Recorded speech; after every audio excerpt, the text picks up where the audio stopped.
بنورنا الدنيا وننشر في الفضاء أملا ونعلي عزم همتنا فمن طلب العلا وصل. الرحمن الرحيم. الحمد لله رب العالمين والعاقبة للمتقين والصلاة والسلام على سيد الأنبياء والمرسلين سيدنا وحبيبنا وحبيب رب العالمين محمد وعلى آله وأصحابه ومن هدى بهديه إلى يوم الدين. وبه قال حدثنا علي قال حدثنا ابن علية عن علي بن المبارك قال حدثنا يحيى بن أبي كثير عن محمد بن إبراهيم بن الحارث عن أبي سلمة بن عبد الرحمن وكانت بينه وبين أناس خصومة في أرض فدخل على عائشة رضي الله عنها فذكر لها ذلك فقالت يا أبا سلمة اجتنب الأرض فإن رسول الله صلى الله عليه وسلم قال من ظلم قيد شبر من الأرض طوقه من 7 أرضين.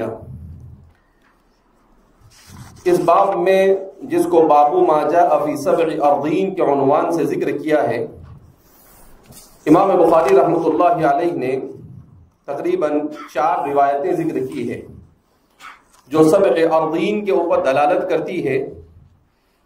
اگرچہ یہ باب بدء الخلق ہے، مگر اس طرح کی روایتوں کو اس باب میں آپ ذکر کرتے ہیں جن روایتوں میں 7 أرضین کی طرف یعنی 7 زمینوں کی طرف اشارہ ہے. سب سے پہلی روایت جس کا بظاہر باب سے تعلق معلوم بھی ہوتا ہے اور نہیں بھی معلوم ہوتا ہے، روایت کرتے ہیں امام بخاری رحمۃ اللہ علیہ حدثنا علی. امام بخاری رحمۃ اللہ علیہ عام طور پر جب بھی حدثنا علی کہتے ہیں تو اس سے مراد علی بن عبداللہ المدینی، امام بخاری کے استاد اور امام الجرح والتعدیل، جن کو امیر المؤمنین فی الحدیث کے لقب سے یاد کیا گیا ہے. شیخ عبد الفتاح ابو غدہ نے مستقل ایک کتاب لکھی ہے امراء المؤمنین فی الحدیث، کہ وہ کون کون لوگ ہیں جنہیں امیر المؤمنین فی الحدیث کے لقب سے نوازا گیا ہے. امام بخاری کا شمار بھی ان میں ہوتا ہے اور امام بخاری کے اجل مشائخ میں سے علی بن المدینی ہے. فرماتے ہیں حدثنا علی بن عبداللہ المدینی. مدینی سے مراد ان کی نسبت مدینہ کی طرف ہے، اگرچہ ان کی پیدائش اور ان کا مسکن مدینہ ہے، البتہ علم کے حصول کے لیے آپ دنیا کے مختلف خطوں میں گھومتے رہے اور آپ کا انتقال مدینہ سے باہر ہوا ہے. قال حدثنا ابن علیہ، وہ روایت کرتے ہیں ابن علیہ سے. ابن علیہ سے کون مراد ہے؟ تو فرماتے ہیں کہ اسماعیل ابن ابراہیم اس سے مراد ہے. ان کا نام اسماعیل ہے، ان کے والد کا نام ابراہیم ہے، ان کی والدہ کا نام علیہ ہے. فاشتہر بنسبت امہ، تو اپنی والدہ کی طرف نسبت کرتے ہوئے وہ مشہور ہو گئے. ابن علیہ سے انہیں یاد کیا جاتا ہے باوجود کہ ان کا نام اسماعیل ابن ابراہیم ہے. عن علی ابن المبارک، وہ روایت کرتے ہیں علی ابن المبارک سے، وہ کہتے ہیں حدثنا یحیی ابن ابی کثیر، کہ ہمیں بیان کیا یحیی ابن ابی کثیر نے. یحیی ابن ابی کثیر الطائی مولاہم، قبیلہ طائی سے ولا کا تعلق ہے ان کا. عن محمد ابن ابراہیم ابن الحارثی، وہ روایت کرتے ہیں محمد ابن ابراہیم ابن حارث ابن خالد التیمی المدنی سے. عن ابی سلمہ بن عبد الرحمن، وہ روایت کرتے ہیں سلمہ ابن عبد الرحمن بن عوف رضی اللہ تعالی عنہ وعنہم اجمعین. حضرت عبد الرحمن ابن عوف رضی اللہ تعالی عنہ کے بیٹے ہیں ابو سلمہ. تو حضرت عبد الرحمن بن عوف کے صاحبزادے جو عشر مبشرہ میں سے عبد الرحمن بن عوف اور مالدار صحابہ میں سے ہیں، ان سے روایت کرتے ہیں وَكَانَتْ بَيْنَهُ وَبَيْنَ أُنَاسٍ خُصُومَةٌ فِي أَرْضٍ، ان کے درمیان اور کچھ لوگوں کے درمیان زمین کے سلسلے میں کوئی جھگڑا تھا، کوئی تنازع تھا، کوئی اختلاف تھا. فَدَخَلَ عَلَى عَائِشَةَ رَضِيَ اللَّهُ عَنْهُ، ابو سلمہ ابن عبد الرحمن حضرت عائشہ صدیقہ رضی اللہ تعالی عنہا کی خدمت میں حاضر ہوئے.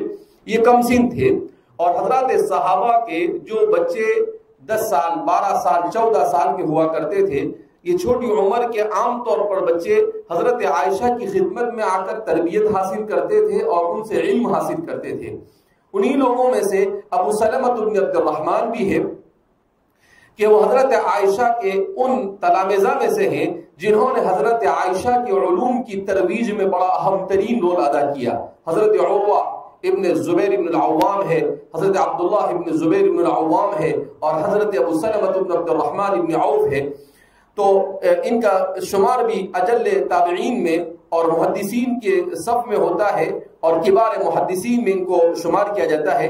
وَكَانَتْ بَيْنَهُ وَبَيْنَ أُنَاسٍ خُصُومَةٌ فِي أَرْضٍ فَدَخَلَ عَلَى عَائِشَةَ فَذَكَرَ لَهَا ذَلِكَ. وہ حضرت عائشہ کی خدمت میں آئے اور انہوں نے اپنے اس زمین کے جھگڑے کا ذکر کیا. فقالت، تو آپ نے کہا، ام المؤمنین عائشہ صدیقہ رضی اللہ تعالی عنہا نے ان سے کہا، یا ابا سلمہ، اے ابو سلمہ، اجتنب الارض، زمین کے معاملے میں احتیاط سے کام لو. کیا مطلب؟ کہ اگر زمین کا جھگڑا کسی سے آپ کا ہے تو آپ ایک کام کرو، جو متنازع جگہ ہے اس جگہ کو سامنے والے کے لیے چھوڑ دو. لیکن کسی کا کوئی حق، آپ کسی کا حق ہو اور وہ آپ کے حصے میں آئے تو اس سے اجتناب کرو، اس سے بچو کہ کہیں کسی دوسرے کا حق آپ کے پاس آ جاوے اور کل قیامت کے دن آپ کو ایسی سزا ملے جس کا خود وہ ارشاد فرماتی ہے فَإِنَّ رَسُولَ اللَّهِ صلی اللہ علیہ وسلم قال، کہ رسول اللہ صلی اللہ علیہ وسلم نے ارشاد فرمایا، من ظلم قید شبر من الارض، جو شخص زمین کے سلسلے میں ایک بالش بھی کسی پر ظلم کرے گا، طُوِّقَهُ مِن سَبْعِ أَرْضِينَ، تو کل قیامت کے دن اسے 7 زمینوں کا ہار پہنایا جائے گا. 7 زمینوں کا کیا پہنایا جائے گا؟ ہار پہنایا جائے گا. کہا کہ اس کے گلے میں ڈال دیا جائے گا ہار کی طرح زمین کو، اور پھر اسے کہا جائے گا کہ اب تم چلو اسے لے کر. تو اس لیے فرمایا کہ یہ زمین کا معاملہ بڑا سنگین معاملہ ہے. اس معاملے کے اندر میں تم اپنے اگر کچھ ایسا لگتا ہے تو چھوڑ دو، مگر کسی کا حصہ ذرہ برابر بھی تمہارے پاس آ جائے گا تو تمہارے لیے بڑے مسائل ہوں گے. کہ حضور نے صرف ایک بالش کے بارے میں بیان کیا ہے، اور ہمارے زمانے میں ایسی صورتحال ہے کہ لوگ زمینہ کے زمینہ کھا جاتے ہیں. کوئی اپنے بہنوں کو محروم کر دیتا ہے، کوئی اپنے بھائی کو محروم کرتا ہے، بڑا بھائی ہے چھوٹے بھائیوں کو محروم کر دیتا ہے، اور بھی بہت سارے مسائل. کبھی آزو بازو میں ہے تو آہستہ آہستہ آہستہ دوسرے کی زمین کے اندر میں آدمی کیا ہو جاتا ہے؟ گھس جاتا ہے. کبھی کوئی سرحد بناتا ہے تو کہتا ہے کہ نہیں میرا اس میں حصہ بنتا ہے. تو اتنے جھگڑے ہیں. اللہ کے رسول صلی اللہ علیہ وسلم کو اس بات کا علم تھا کہ یہ امت زمینوں پر بڑی جھگڑا کرے گی، اس لیے آپ صلی اللہ علیہ وسلم نے بڑی سخت وعید اس کی سنائی ہے. حضرات محدثین فرماتے ہیں اس کی 2 توجیہ ہو سکتی ہے.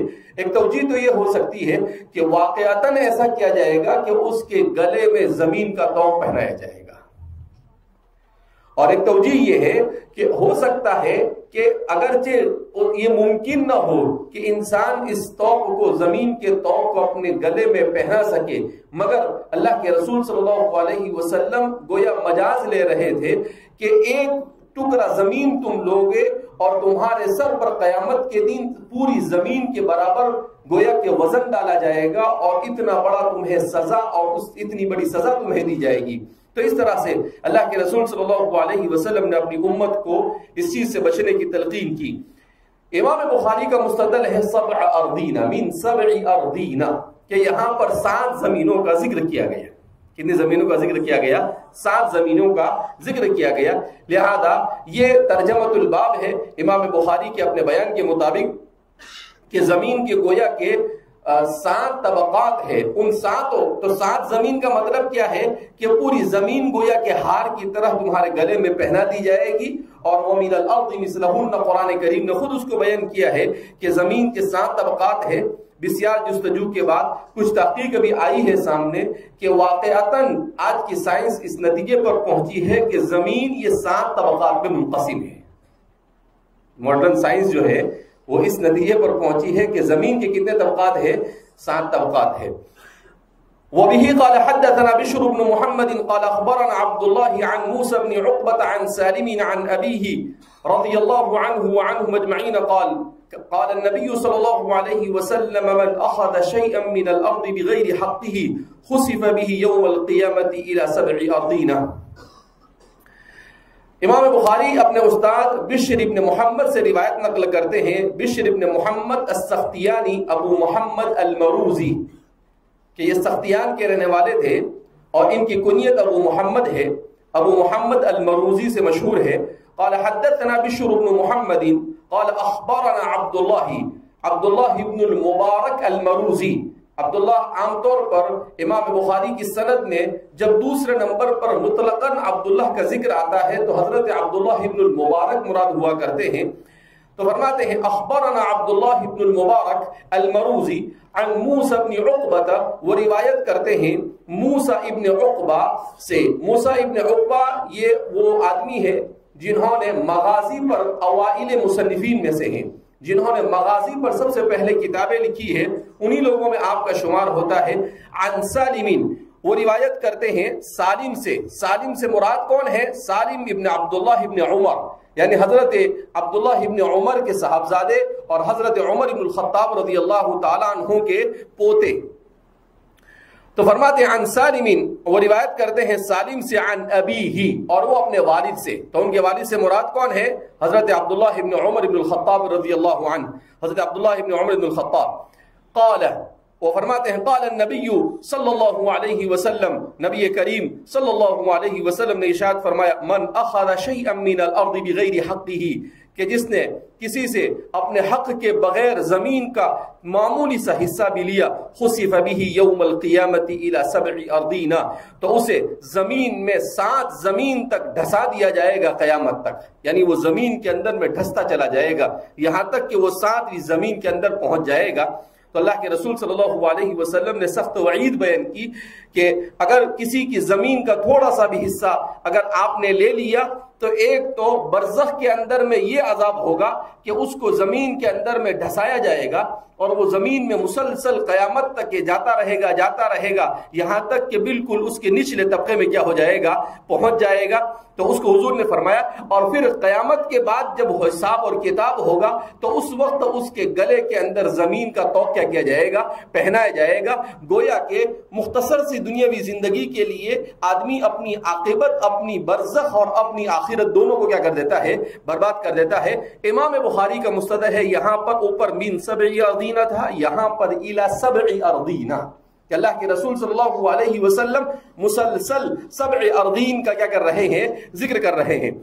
وبه قال حدثنا محمد بن المثنى قال حدثنا عبد الوهاب قال حدثنا أيوب عن محمد عن ابن أبي بكرة عن أبي بكرة رضي الله عنه عن النبي صلى الله عليه وسلم قال الزمان قد استدار كهيئة يوم خلق السماوات والأرض السنة 12 شهرا منها 4 حرم 3 متوالية ذو القعدة وذو الحجة والمحرم ورجب مضر الذي بين جماد وشعبان۔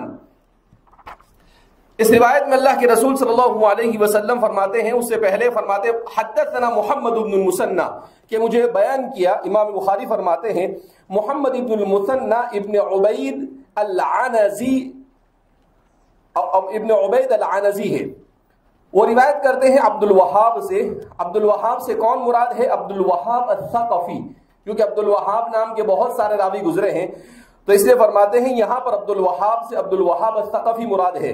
حدثنا ایوب، ایوب سے مراد ایوب سختیانی ہے۔ عن محمد، وہ روایت کرتے ہیں محمد ابن سیرین سے جو صاحب الرؤیا یعنی خواب کی تعبیر کے بڑے ماہر مانے جاتے ہیں۔ عن ابن ابی بکرہ، اور وہ روایت کرتے ہیں ابن ابی بکرہ سے۔ ابن ابی بکرہ سے کون مراد ہے؟ عبد الرحمن ابن نفیع، حضرت ابو بکرہ رضی اللہ تعالی عنہ صحابی ہے، ان کے بیٹے ہیں عبد الرحمن، اور حضرت ابو بکرہ یہ مشہور ہوئے اپنی کنیت سے جبکہ ان کا نام تھا نفیع، تو اس لیے عن ابن ابی بکرہ سے مراد عبد الرحمن ابن ابی بکرہ ہے۔ عن ابی بکرہ، وہ روایت کرتے ہیں حضرت ابو بکرہ سے، حضرت ابو بکرہ کا نام کیا ہے؟ نفیع ابن الحارث الثقفی، نفیع ابن الحارث الثقفی۔ البتہ حضرت ابو ہریرہ رضی اللہ تعالیٰ عنہ کی طرح آپ بھی صرف اپنی کنیت سے کیا ہو گئے، مشہور ہو گئے. حضرت نفیع ابن الحارث الثقفی کے نام سے آپ کو عام طور پر کوئی جانتا نہیں ہے. بڑے پیارے صحابی ہیں. عن نبی صلی اللہ علیہ وسلم و رسول اللہ صلی اللہ علیہ وسلم سے روایت کرتے ہیں، قال، حضور نے فرمایا، الزمان قد استدار كهيئة يوم خلق السماوات والارض، کہ زمانہ اللہ نے جیسے آسمان اور زمین کو جس دن پیدا کیا تھا اسی ہیئت پر لوٹ آیا. السنۃ 12 شہرا، اس طور پر کہ ایک سال کے 12 مہینے ہیں. منہا 4 حرم، اس میں سے 4 اشہر حرم ہے. 3 متوالیات، 3 مہینے تو یکے بعد دیگرے ہیں. ذو القعدۃ وذو الحجۃ والمحرم، ایک ہے عربی میں بولنا اور ایک ہے اردو میں بولنا. اردو میں تو کچھ بھی الٹ ٹپک کیا کرتے ہیں، بولتے ہیں. ذی القعدہ نے پتہ نہیں کیا کیا کہتے ہیں. تو اردو میں آپ کو مختار ہے کہ آپ جو بھی بولے، لیکن جب اسے عربی میں پڑھا جائے تو اس کا جو ضبط ہے وہ ذو القعدہ ہے. اس کا جو ضبط ہے وہ کیا ہے، ذو القعدہ. وذو الحجہ، ذو الحجہ ہی بولتے ہیں ہم لوگ اردو میں، لیکن اس کا جو صحیح نام ہے، چونکہ یہ عربی نام ہے اس لیے اس کو اردو میں بولا ہی نہیں جا سکتا ہے.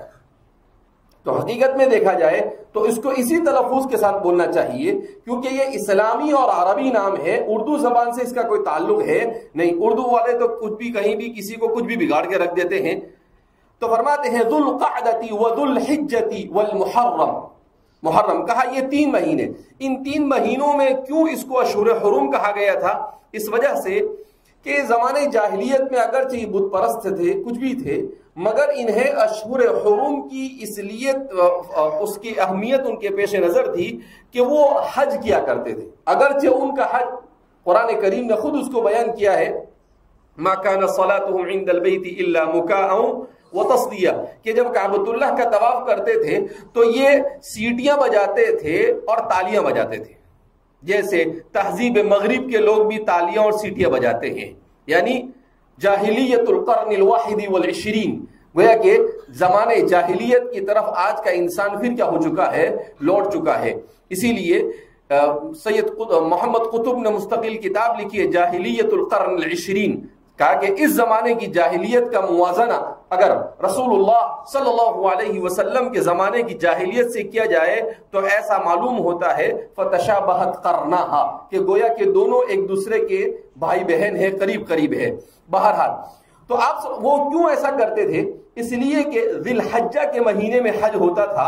اب جو لوگ حج کے لیے آتے تھے تو ذو القعدہ میں وہ لوگ سفر میں نکلتے تھے اپنے گھر سے، ذو الحجہ میں حج کرتے تھے اور محرم کے اخیر تک اپنے گھر پر واپس پہنچ جاتے تھے. تو چاہے وہ دشمن ہو چاہے کوئی بھی ہو، ہر ایک کے لیے حج کی گنجائش باقی رہے اور کسی قسم کا قتل و غارت گیری کا مسئلہ باقی نہ رہے. ہر آدمی اپنے جان کے لیے راستے میں مأمون اور محفوظ رہے. اس وجہ سے کیا کرتے تھے یہ لوگ، ان 3 مہینوں کو اشہر حرم قرار دیا گیا. اور رجب کے مہینے کو، جس کو قبیل مضر نے اشہر حرم، اسی لیے اس کا زیادہ اہتمام قبیل مضر کے یہاں پر ہوا کرتا تھا. تو ان 4 مہینوں کو اشہر حرم کہتے ہیں. اب ان مہینوں کو اشہر حرم کہنے کے ساتھ حضور نے جو بات اوپر بیان کی وہ کیا ہے؟ قد استدار كهيئة يوم خلق السماوات والارض. کہا کہ زمانہ ایسے ہی لوٹ کر واپس ہو گیا جیسا کہ اللہ نے آسمان اور زمین کو پیدا کیا اس وقت تھا. اب آپ صلی اللہ علیہ وسلم کیا بیان کرنا چاہ رہے ہیں؟ اصل میں آپ صلی اللہ علیہ وسلم یہ بیان کرنا چاہ رہے تھے کہ کفار مکہ یہ ذی القعدہ اور ذی الحجہ ان دونوں کو تو ٹھیک چلاتے تھے، لیکن محرم اور رجب کو اپنی مرضی سے آگے پیچھے کرتے تھے. محرم اور رجب کو کیا کرتے تھے؟ اپنی مرضی سے. کیا مطلب کہ اگر محرم کے مہینے میں کسی سے جنگ کرنا ہوتا تو کیا کہتے؟ یہ محرم نہیں ہے، سفر، جیسے ان کے بابا کی پراپرٹی ہو تو ایسا کرتے تھے. پھر رجب کے مہینے میں اگر کسی سے جنگ کرنی ہو تو کیا کہتے تھے کہ اس مرتبہ یہ رجب نہیں، یہ شعبان، اور پھر اس کے بعد والا رجب. تو اپنی مرضی سے آگے پیچھے جو مہینے چاہے وہ کرتے تھے. تو اللہ کے رسول صلی اللہ علیہ وسلم کی جب بعثت عمل میں آئی تو آپ صلی اللہ علیہ وسلم نے اتفاق نہیں بلکہ اللہ کی طرف سے انتظام تھا. اتفاق کیسے کہا جا سکتا ہے اسے؟ تو اللہ نے یہ انتظام کیا کہ مسلسل مہینے بالکل اسی طریقے سے چلے جس طرح سے چلتے ہیں. اس لیے کہ ذی القعدہ اور ذی الحجہ یہ دونوں مہینے آخری مہینے 11واں اور 12واں مہینہ ہے. اسلام یعنی عربی اور اسلامی مہینے کے اعتبار سے کون سا ہے؟ یہ 11 اور 12. اور محرم سے نیا سال کیا ہوتا ہے؟ شروع ہوتا ہے. لہذا یہ آخری مہینے تھے. تو پورا سال صحیح چلتا رہا اور پھر اس کے بعد یہ بھی اپنی جگہ پر برابر چلے. اب اس کے بعد پھر محرم آ رہا تھا تو آپ صلی اللہ علیہ وسلم نے کہا کہ اب یہ مہینوں کو آگے پیچھے کرنے کا گھوٹالہ چلے گا نہیں، اب ختم. یہ جس ترتیب سے چل رہا ہے اب قیامت تک ایسے ہی چلے گا. کسی کو یہ رائٹ، کسی کو یہ حق اور کسی کو یہ اختیار نہیں ہوگا کہ وہ اس کو آگے پیچھے کرے. یہ ایسے ہی چلتا رہے گا. اگر قتال حرام ہے تو اسلام میں بھی 3 مہینوں میں قتال حرام. اگر رجب میں حرام ہے تو حرام ہے، مگر کسی قتال کے لیے اس کے اندر کوئی گنجائش آگے پیچھے کرنے کی اب بالکل باقی رہے گی نہیں. تو آپ صلی اللہ علیہ وسلم نے اس کے لیے کہا ہیئتی یوم خلق السماوات والارض کا مطلب کیا کہ اللہ نے جب کائنات کو بنایا تو سب سے پہلے کس کو رکھا؟ محرم کو، اور پھر اس کے بعد سفر، اور پھر اس کے بعد ربیع الاول. اس طرح سے اسی ترتیب کے ساتھ رکھا. کہا اس وقت بھی ایسے ہی ترتیب آ گئی ہے، اب یہ ترتیب قیامت تک کیا ہوتی رہے گی؟ چلتی رہے گی. جیسا کہ میں نے کل بھی آپ کو اثر کے بعد بتایا کہ ہندوؤں کے یہاں پر سراون، پراون اور پتہ نہیں بھادر اور عجیب مہینے ہوتے ہیں. ان کے جو یہ مہینے ہوتے ہیں ان مہینوں کو بھی کیا کرتے ہیں؟ ایک تو یہ مہینے چاند پر ہوتے ہیں اور دوسرا ان مہینوں میں یہ آج بھی آگے پیچھے کرتے ہیں. آج بھی کیا کرتے ہیں؟ آگے پیچھے کرتے ہیں. کیا مطلب؟ کہ ان کو ایسا لگتا ہے کیونکہ یہ لوگ ستاروں کے زمین پر اور انسانی زندگی پر اثر انداز ہونے کا عقیدہ رکھتے ہیں. یعنی بت پرستی کے ساتھ ساتھ نجوم پرستی بھی اس کے اندر میں شامل ہے. تو یہ لوگ کیا کرتے ہیں کہ ایسا لگتا ہے کہ اس مہینے کے اندر میں شادیاں کرنی ہے اور اس مہینے میں اب شگن بہت آ رہا ہے تو کہتے ہیں کہ یہ مہینہ اس کو چینج کر دو، اس کو آگے پیچھے کر دیتے ہیں اور اس کو دوسرا مہینہ کیا کر دیتے ہیں؟ یہ بنا دیتے ہیں. کچھ بھی کرتے ہیں. اسی کو کہتے ہیں جب انسان وحی سے اور اللہ سے اور رسول اللہ سے کٹتا ہے تو سوائے الٹے سیٹے دھنڈے کرنے کے اور کچھ کرتا ورتا نہیں ہے. تو اللہ کے رسول صلی اللہ علیہ وسلم نے اس پر روک لگا دی. حضور کا معلوم تھا کہ ہندوستانی ہندو بھی آ کر ایسا کرنے والے ہیں، تو آپ صلی اللہ علیہ وسلم نے کہا کہ بھائی ہمارے اس مہینے میں تو اب گڑبڑ ہوگی نہیں، یہ تو چاند کے مطابق چلے گا اور اسی ترتیب کے ساتھ چلتا رہے گا. تو اب امام بخاری نے اس روایت کو یہاں پر ذکر کیا. تو کیوں یہاں پر ذکر کیا؟ کہا یوم خلق السماوات والارض، کہ اللہ کے رسول صلی اللہ علیہ وسلم نے اس میں ذکر کیا ہے کہ اس کو خلق السماوات والارض. اب سوال پیدا ہو کہ الارض میں 7 اراضین تو آیا نہیں ہے. کہا ٹھیک ہے نہیں آیا ہے، مگر قاعدہ ہے کہ جب کسی چیز کو عام طور پر قید کے ساتھ ذکر کیا جائے اور کہیں کہیں اسے مطلق ذکر کر دیا جاوے تو پھر اسے کیا مان لیا جاتا ہے؟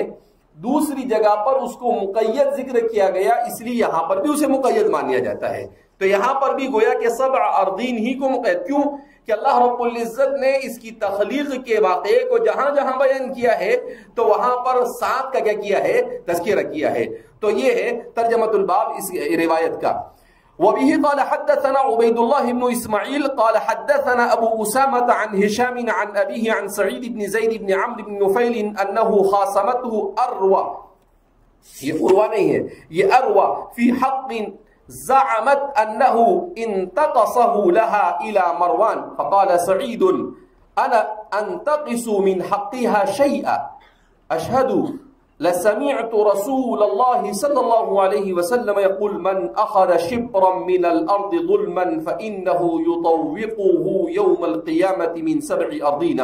قال ابن أبي الزناد عن هشام عن أبيه قال لي سعيد بن زيد دخلت على النبي صلى الله عليه وسلم. اس روایت میں امام بخاری روایت کرتے ہیں حدثنا عبید بن اسماعیل، روایت کرتے ہیں عبید بن اسماعیل الحباری القرشی الکوفی، قبیلے حبار سے تعلق ہے، اس وجہ سے الحباری کہا جاتا ہے چھوٹی ہا سے، اور القرشی قریش سے تعلق ہونے کی وجہ سے ان کو القرشی کہا جاتا ہے، اور ان کی سکونت کوفہ میں تھی اس وجہ سے ان کو کوفی کہا جاتا ہے۔ تو عبید بن اسماعیل الحباری القرشی الکوفی قال حدثنا ابو اسامہ، وہ روایت کرتے ہیں ابو اسامہ حماد ابن اسامہ سے، ان کا نام ہے حماد ابن اسامہ لیکن اشتہر ابی اسامہ، البتہ یہ ابو اسامہ سے مشہور ہو گئے جبکہ ان کا نام حماد ابن اسامہ ہے۔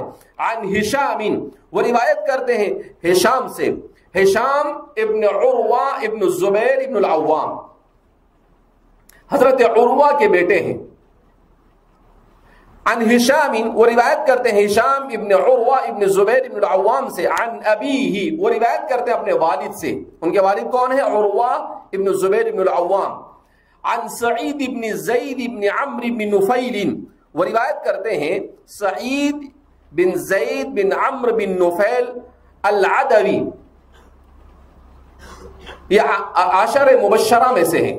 عام طور پر سب کے نام یاد رہتے ہیں بچوں کو، لیکن یہ نام یاد نہیں رہتا ہے، تو یہ وہی صحابی ہے عشر مبشرہ میں سے ہے، سعید ابن زید ابن عمرو بن نفیل، سعید ابن زید ابن عمرو بن نفیل، انہو خاصمتہ اروا، کہ اروا نامی ایک عورت نے ان کے ساتھ، اروا بنت ابی اویس نام ہے، جھگڑا کرنے والی عورت، زمین کے حق میں ان کے ساتھ جھگڑا کیا، اور زعمت، اور اس نے یہ تصور کیا انہو انتقصہ لہا، کہ انہوں نے ان کی زمین کا کچھ حصہ لے لیا، لہذا مروان کے پاس شکایت کی۔ مروان اس وقت ابھی خلیفہ نہیں تھا بلکہ مدینہ منورہ کا والی تھا، خلافت سے پہلے اس کو ولایت مدینہ کا مرتبہ ملا تھا اور مدینہ میں یہ والی رہا تھا مروان ابن حکم، لہذا اس بنا پر مروان کو شکایت کی کہ یہ صحابی ہے اور انہوں نے میری زمین کا کچھ حصہ ہڑپ کر لیا۔ فقال سعید، تو حضرت سعید بن زید نے کہا انا انتقص من حقها شیئا، کیا میں اس کے حق میں سے، زمین کے حق میں سے کچھ لے سکتا ہوں؟ اشہد، جبکہ میں اللہ کے رسول صلی اللہ علیہ وسلم کی مجلس میں حاضر تھا، لسمعت، اور میں نے حضور کو یہ فرماتے ہوئے سنا، من اخذ شبرا من الارض ظلما، کہ اگر کوئی آدمی کسی سے زمین کے کسی حصے کو ظلمن، ایک بالغ حصے کو ظلمن لے لے گا، فإنه يطوقه يوم القيامة من 7 أراضين، تو اس کے گلے میں 7 زمینوں کا طوق پہنایا جائے گا۔ تو فرماتے ہیں کہ بھائی میں حضور کے کان سے حضور کی مجلس میں بیٹھ کر یہ سن چکا ہوں، اور میں یہ اس عورت کے کہنے کے مطابق میں اس کے حق بولوں؟ کہا یہ ناممکن ہے۔ روایت میں آتا ہے حضرت سعید بن زید بن عمرو بن نفیل رضی اللہ تعالیٰ عنہ یہ مستجاب الدعوات صحابی تھے، تو آپ نے اپنی وہ زمین چھوڑ دی وہ اروا کے لیے، اروا بنت ابی اویس کے لیے، کہا کہ ٹھیک ہے دے دیا زمین۔ وہ زمین میں کنواں تھا اور آپ کو تکلیف بہت ہوئی اس لیے کہ آپ کی بڑی قیمتی زمین تھی وہ، تو آپ نے اس سے کہا کہ یہ اسی کنویں میں گر کے مرے گی۔ تو فرماتے ہیں کچھ ہی دنوں کے بعد وہ اندھی ہو گئی اور اندھی ہو کر اسی کنویں میں گر کر مر گئی آپ کی بددعا کی وجہ سے۔ بہرحال امام بخاری نے یہاں پر اس کو ذکر کیا ہے 7 اراضین یوم القیامت من 7 اراضین، کہ 7 زمینوں کا طوق کیا کیا جائے گا؟ پہنایا جائے گا۔ اب زمین کے جو 7 طبقات ہیں اس کے سلسلے میں نے تھوڑا سا تلاش کرنے کی کوشش کی، تو الحمدللہ کچھ چیزیں اس پر ملی بھی جدید تحقیق کے مطابق، کہ اس وقت تو جو سائنسی نئی تحقیق آئی ہے، تو سائنس کی اس نئی تحقیق کے مطابق وقالوا إنها ذكرت، يعني هذا الرقم ذكر في الأساطير القديمة. نعم. ونحن نقول دائما هذه ما تسمونها أساطير قديمة كان فيها شيء من أقوال الأنبياء السابقين. بہت اچھی بات بیان کی انہوں نے، یہ بیان کر رہے ہیں کہ قرآن کریم نے آسمان 7 ہے اور زمین 7 ہے اس کو بیان کیا، تو بعض فلاسفہ اور سائنسداں یہ کہتے ہیں کہ اساطیر الاولین ہے، کہا یہ تورات اور انجیل اس میں بھی اس کا ذکر آیا ہے، اس کی کوئی حقیقت نہیں ہے، اس طرح کہہ کر اس کا مذاق اڑا دیتے ہیں، جبکہ حقیقت ایسی نہیں ہے۔ اب سوال پیدا ہو کہ قرآن میں اس کا ذکر ہے اور دوسری کتابوں میں بھی، تو جن کتابوں میں انبیاء سابقین کی تفصیلات ملتی ہے تو ان میں کچھ صحیح چیزیں باقی رہ گئی، لہذا تورات اور انجیل کی بقایا چیزوں کے اندر میں یہ بھی کیا ہو گیا ہے، باقی رہ گیا۔ انہوں نے ایک بڑی پتے کی بات بتائی ہے کہ حضرات انبیاء کرام علیہ السلام پر جن وحی کا نزول ہوتا تھا، اس وحی میں اعجاز کے نام سے ہمیشہ کائنات کی تفصیلات کو ذکر کیا گیا ہے۔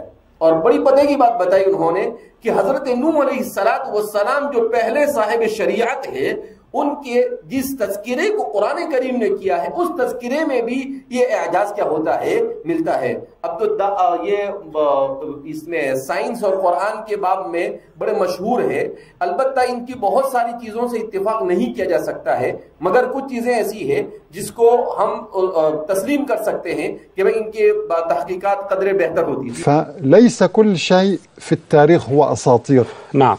يعني مثال على ذلك سيدنا نوح عليه السلام أول من تحدث في الإعجاز العلمي سيدنا نوح. نعم. یعنی اعجاز علمی پر سب سے پہلے، اعجاز علمی کا مطلب جس کو آج سائنس کہتے ہیں، اس کو کیا کہتے ہیں، سائنسی اعجاز، جس کو اردو میں ترجمہ ہم کر سکتے ہیں، تو کہا یہ سائنسی اعجاز یا علمی اعجاز جو ہے، کہا اس کا تذکرہ ہمیں کہاں سے ملتا ہے، حضرت نوح علیہ السلام کے زمانے سے۔ جی ہاں، وهو من أولي العزم من الرسل. نعم، وهو من آلاف السنين. نعم.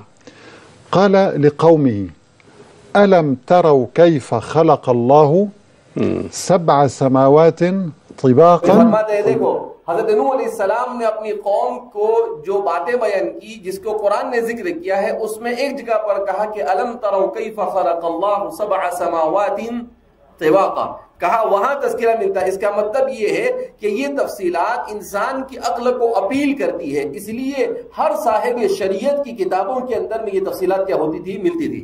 وجعل القمر فيهن نورا وجعل الشمس سراجا. ميز بين النور. بہت اچھی بات بیان کی، کہا کہ پہلی شریعت ہے اور اس پہلی شریعت میں اتنی دقت کے ساتھ ان تفصیلات کو ذکر کیا گیا تھا کہ قرآن نے کہا، حضرت نوح علیہ السلام نے اپنی قوم سے کہا وَجَعَلَ الْقَمَرَ فِيهِنَّ نُورًا وَجَعَلَ الشَّمْسَ سِرَاجًا، تو قرآن نے نور اور سراج کے لفظ کو ذکر کیا۔ اب آج کی تحقیق کے مطابق کس کو نور کہتے ہیں اور کس کو سراج کہتے ہیں، تو کہا نور اس کو کہتے ہیں کہ جو روشنی کسی دوسرے سے اخذ کی جاوے اسے نور کہا جاتا ہے، اور سراج اسے کہا جاتا ہے جس کی روشنی اپنے اندر سے خود پھوٹے، اسے سراج کہا جاتا ہے۔ کہا چاند اور سورج کی اس تحقیق کو حضرت نوح علیہ السلام نے اپنی قوم کو ذکر کیا۔ جی ہاں، وبين السراج الملتهب. السراج هو الوقود الذي يشتعل فيبث الضوء والحرارة. سراج کی تعریف کر رہے ہیں کہ سراج کس کو کہتے ہیں، کہا سراج جس کو ہم چراغ کہتے ہیں، کہا وہ چراغ کس کو کہتے ہیں، کہا چراغ کا مطلب کیا ہے کہ جس کے اندر آگ لگائی جائے اور اس آگ سے شعلے اٹھے اور پھر اس کے بعد اس سے روشنی کیا ہو جائے، پھوٹے۔ کہا آج کی سائنس نے اس بات کو تسلیم کیا ہے کہ ہمارا جو سورج ہے، اس سورج کے اندر میں نیوکلیئر دھماکے ہوتے رہتے ہیں اور اس کے اندر روشنی اسی طریقے سے پھوٹتی رہتی ہے، اسی وجہ سے ہمیں حرارت اور روشنی دونوں کیا ہوتی ہے، میسر ہوتی ہے۔ جی هذا هو السراج، أداة فيها وقود زيت أو غير ذلك تبث الضوء والحرارة نتيجة الاشتعال، وهذا ما يحدث في الشمس.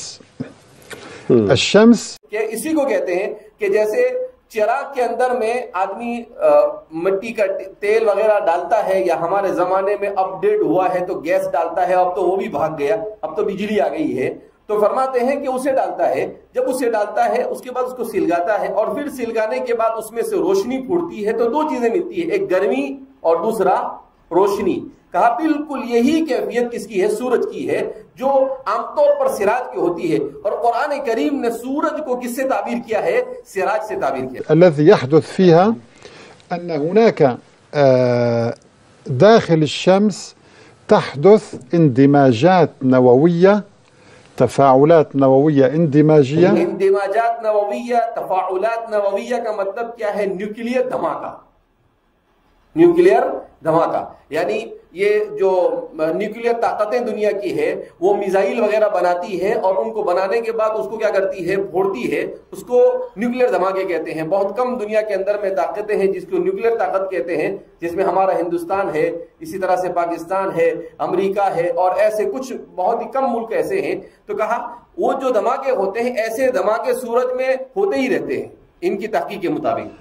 تنتج عنها الحرارة والضوء فهي سراج. نعم. بينما القمر هو جسم بارد فقط مهمته أن يعكس نور الشمس أو ضوء الشمس يعكسه. نعم. لذلك کہ یہ سورج ہے اس میں تو اس طرح سے روشنی اور گرمی اس کو دونوں زمین کو دینا ہے, لہذا اس بنا پر وہ دونوں کام کر رہا ہے. اور چاند جو ہے وہ سورج سے روشنی لے کر وہ چمکدار ہوتا ہے اور رات میں وہ چمکدار نظر آتا ہے. جب سورج کی روشنی نکلتی ہے تو پھر وہ چمکتا ہے مگر نظر نہیں آتا ہے. کیوں؟ اس لیے کہ اس کی روشنی سورج کی روشنی کے سامنے پھیکی پڑ جاتی ہے. جی. سماه نورا وجعل القمر فيهن نورا وجعل الشمس سراجا. إذن هذا الكلام معروف لدى الأقوام السابقة منذ زمن سيدنا نوح أن الله خلق 7 سماوات. نعم. إذن هذه ليست أساطير. وعندما ترد هذه العبارة تو قرآن نے حضرت نوح علیہ السلام کا یہ تذکرہ ان الفاظ اتنی دقت کے ساتھ کیا, اس سے معلوم ہوا کہ قرآن اساطیر کو بیان نہیں کرتا ہے بلکہ قرآن کریم حقائق کو بیان کرتا ہے. اب انسان 1400 سال کے بعد سمجھے تو وہ انسان کی غلطی ہے, اس میں قرآن کی کوئی غلطی نہیں. جی. في كتابات السابقين التاريخية فإننا نعتبرها حقيقة. الآن نأتي إلى الأرض. نعم. اب یہ زمین کے بارے میں بیان کریں گے. 7 اردین کی آج جو تحقیق ہے, بالکل آج سے تقریباً 14-15 سال پہلے تک کے زمین کو 2 یا 3 حصوں میں تقسیم کیا جاتا تھا, مگر آپ اس پوری تحقیق کے بعد اس نتیجے پر پہنچے ہیں کہ زمین علی 7 طبقات, اس کے 7 طبقات ہیں اور ہر طبقے کی تفصیلات بھی بیان کریں گے. القرآن الكريم تحدث عن 7 طبقات للأرض. قال سبحانه وتعالى الله الذي خلق 7 سماوات ومن الأرض مثلهن. نعم. مثلهن في العدد وفي الطبقات, لأن الله يقول 7 سماوات طباقا في نعم. آية أخرى. امام بخاری نے اس آیت کو ذکر کیا ہے کہ من الارض مثلہن, کہا کہ 7 کا تذکرہ ہے, کہا کہ یہ حقیقت ہے, جو کیسے وہ حقیقت ہے اس کو بیان کریں. طبقات بعضها فوق بعض. إذن كما أنك ترى أيها الإنسان هذه السماء عبارة عن طبقات وهي 7, فإن هذه الأرض التي نعيش عليها هي 7 طبقات. نعم. ایک زمانے تک قرآن کریم نے زمین کو 7 طبقات میں ذکر کیا. اس کو ملحدین اور بے دین قسم کے جو لوگ ہوتے تھے وہ اس کا مذاق اڑاتے تھے, اور اس کی وجہ سے قرآن اور حدیث کے حق اور سچ ہونے پر بھی کیا کرتے تھے, شکوک و شبہات کا اظہار کرتے تھے. مگر اب کیا ہے وہ سمجھ میں آئے گا. وهذه الآية أيضا كانت مثارا لتشكيك الملحدين, حيث قالوا قديما قبل عشرات السنين قبل هذه الاكتشافات یہ 2008 سے پہلے 10 سال پہلے یہی سمجھتے تھے کہ زمین کے صرف 3 طبقات ہیں, ابھی تک کے 2008 تک یہاں تک پہنچے تھے. جی. قالوا إن الأرض تتألف فقط من 3 طبقات, النواة والقشرة والوشاح فقط. یہ انسان کی اپنی تحقیق تھی اس سے پہلے تک. جی. ولكن عندما تطور العلم وجدوا أن النواة ليست نواة واحدة, إنما هي نواة داخلية وخارجية, فاضطر العلماء لإضافة طبقة ثانية. نعم. ونرى بقى نشوف مع بعض هذا المقطع. يمكن أن نرى الفيديو ونعلق. نعم. نشوف مع بعض ودكتور يكمل تعليقه. نعم. كما نرى. نعم. كما نرى. أيوة بالضبط. نعم. هذه وكالة الجيولوجيا الأمريكية. نعم. USGS. یہ وکالت الجیولوجی الامریکی, امریکہ کا ایک ادارہ ہے, اس کا نام ہے وکالت الجیولوجی الامریکی, US جیولوجیکل سروے, یعنی ان کا جو ادارہ ہے جو جغرافیہ کے بارے میں تحقیقات کرتا ہے. کہا اس نے یہ ساری بات بیان کی تحقیق کے بعد. جی ہاں. صنف طبقات الأرض إلى 7 كما نرى من القشرة یہ زمین الأرضية. دیکھ رہے ہیں, یہ اوپر ہے بالکل چھوٹا سا حصہ, یہ تقریباً 100 کلومیٹر پر ہے. ابھی آگے تفصیل بیان کریں کتنے کلومیٹر کا, 100 کلومیٹر کا. اس کو قشرۃ الارض کہتے ہیں, زمین کا چھلکا, وہ مٹی کی طرح ہے جس پر انسان کیا ہے, آباد ہے. پھر اس کے بعد دوسرا حصہ ہے، پھر اس کے بعد تیسرا حصہ ہے، پھر چوتھا، پھر پانچواں، پھر چھٹا اور پھر ساتواں. إلى الغلاف الصخري الطبقة الثانية، ثم 3 طبقات كما ترى اللون البرتقالي والأصفر. نعم. ونواة داخلية ونواة خارجية، المجموع 7. تمام. إذن یہ زمین کے سلسلے میں انسائڈ دی ارتھ، زمین کا اندرونی حصہ کیسا ہے اس کے بارے میں انہوں نے جو تحقیق پیش کی ہے وہ یہ ہے. جی ہاں. هذه وكالة جيولوجيا أمريكية مثل وكالة ناسا. نعم. لديها جیسے ناسا ان کا ایک بہت بڑا ادارہ ہے جو سائنٹیفک ریسرچ کرتا ہے، ایسے ہی جغرافیہ کا ریسرچ کرنے والا سب سے بڑا ادارہ امریکہ کا یہ ہے. جی ہاں. مصداقية عالية لا تنشر أي كلام، تؤكد یعنی ایسے ہی الٹم بات نہیں بیان کی ہے، بلکہ ان کے اپنے کہنے کے مطابق بڑی تحقیق کے بعد یہ بات انہوں نے بیان کی ہے. يؤكد العلماء في هذه الوكالة أن عدد طبقات الأرض هي 7. نعم. وهذه الصورة هنا نرى من الخارج القشرة الأرضية ثم الغلاف الصخري 2. دیکھو یہ بالکل اندر میں جو ہے بالکل آگ کی طرح، انگارے کی طرح زمین کا اندرونی حصہ. اب روایت میں بیان کیا گیا کہ انسان 7 زمین تک دھس جاتا ہے، یعنی انگارے میں جا کے کیا ہو جاتا ہے، یہی جہنم بن جاتی ہے اس کی، تو یہاں تک پہنچ جاتا ہے. پھر اس کے ساتھ والا جو حصہ ہے اس کو النواۃ الداخلیہ کہتے ہیں، یعنی اندرونی، جس کو نوات کس کو کہتے ہیں، گٹلی کو، کھجور کی گٹلی کو کہتے ہیں. تو گیا کہ زمین کی گٹلی کا اندرونی حصہ ہے، اور پھر اس کے بعد الخارجیہ، اس کے بعد یہ خارجی حصہ ہے جہاں پر 6 لکھا ہوا ہے. پھر اس کے بعد 5واں لکھا ہوا ہے، اس کو الوشاح کہا جاتا ہے. کیا کہتے ہیں اس کو؟ الوشاح کہتے ہیں. اور پھر اس کے بعد چوتھا، یہ 4 5 6 7 یہ پورا بالکل گرم حصہ ہے. یہ پورا کیسا حصہ ہے؟ بالکل گرم. اور پھر اس کے بعد جو حصہ ہے یہ 1 2 اور 3 یہ حصہ ایسا ہے کہ جس میں سے 1 نمبر کا جو حصہ ہے وہ حصہ تو ہماری مٹی کی طرح ہے، اور پھر اس کے بعد جو اس کے اندر کا حصہ ہے یہ پتھر اور چٹان کی طرح ہے، اسی لیے اس کو ویشاح کہتے ہیں. کیا کہتے ہیں اس کو؟ ویشاح. اور پھر اس کے بعد کا جو حصہ ہے وہ بھی چٹان کی طرح ہے. تو گویا کہ پہلے اوپر مٹی ہے، پھر اس کے بعد 2 حصے پتھروں کی طرح چٹان کی ہے، اور پھر آگ کی طرح اس کے بعد کے حصے ہیں. اس طرح سے زمین کے سلسلے میں یہ 7 طبقات کی تحقیقات، یہ اب تک کے اس کو گویا کہ سائنس سے انکشاف کہا جاتا ہے. جی. 3 و4 و5 طبقات الوشاح الثلاثة، الأعلى والأوسط والأدنى، ثم رقم 6 النواة الخارجية. نعم. ورقم 7 النواة الداخلية. وهي نواة صلبة ملتهبة تتألف في معظمها من الحديد. نعم. وهي التي تعطي المجال المغناطيسي للأرض. پورا اس کو بیان کیا ہے، انگریزی میں بھی لکھا ہوا ہے. جیسے اوپر کا حصہ ہے اس کو کراسٹ کہتے ہیں، یہ زیادہ نہیں صرف 100 کلومیٹر پر مشتمل ہے. ارے سمجھتا ہے 100 کلومیٹر، 100 کلومیٹر یعنی یہاں سے دھلیا، تو یہاں سے دھلیا کی جتنی مسافت ہے اتنی ایسی لمبی مسافت نہیں، ایسی مسافت ہے. کیسے؟ گہرائی کے اندر میں، ڈیپ میں. تو کہا اتنے پر مشتمل ہے. اس کو قشرۃ الارض کہتے ہیں، زمین کا چھلکا کہتے ہیں، جو انسان کے لیے مناسب بنایا گیا ہے. اور پھر اس کے بعد جو دوسرا ہے اس کو لکھا ہے ایسٹرونس فیر، یعنی وہی جو کس سے بنا ہوا ہے، پتھر سے بنا ہوا ہے دوسرا. اور اس کے بعد تیسرا ہے مینٹل، یعنی پورا مکمل طور پر پتھر ہی پتھر ہے. اور جو اس کے بعد کا جو چوتھا ہے وہ بھی پورا پتھر پر مشتمل ہے.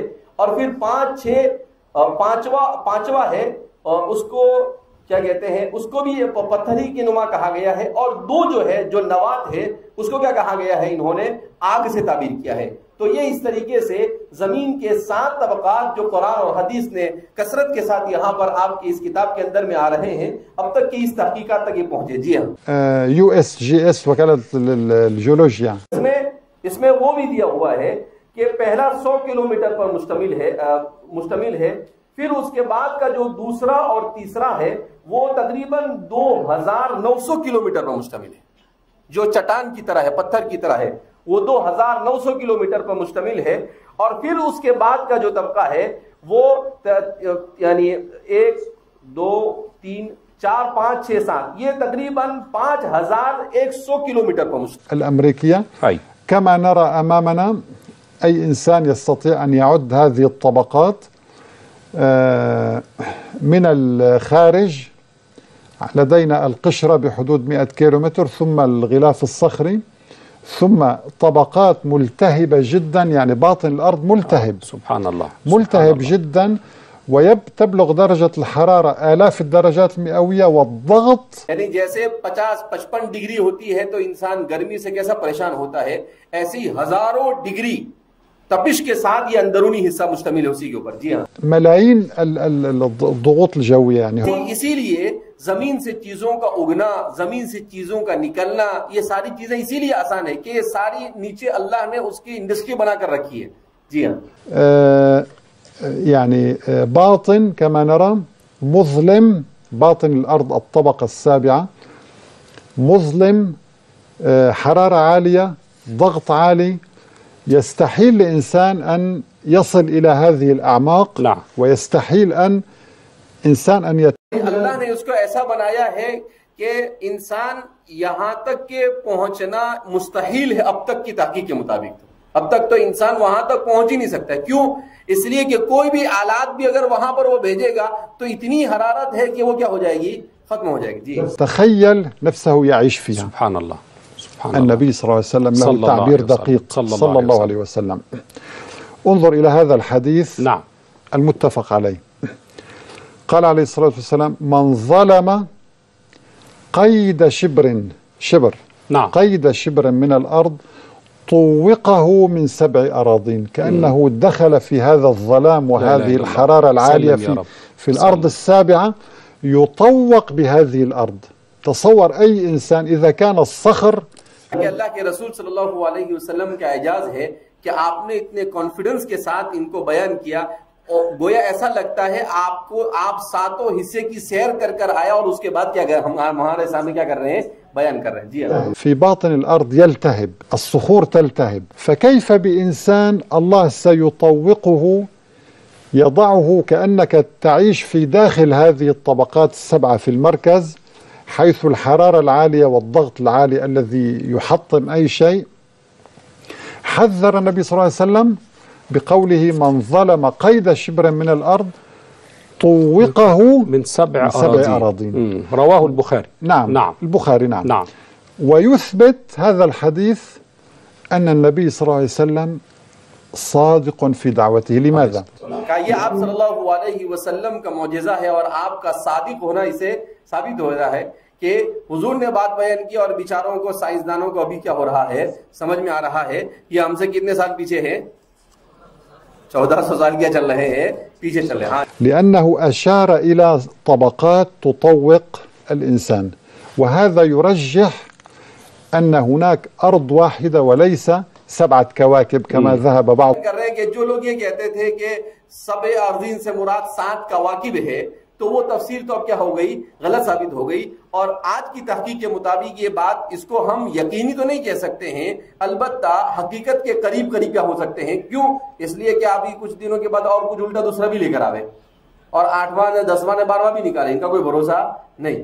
تو ہم یہ نہیں کہہ سکتے ہیں کہ بھئی یہ، لیکن اتنا ہے کہ قرآن اور حدیث نے جن چیزوں کو بیان کیا ہے گویا کہ سائنس اس کے قریب پہنچی ہوئی ہے.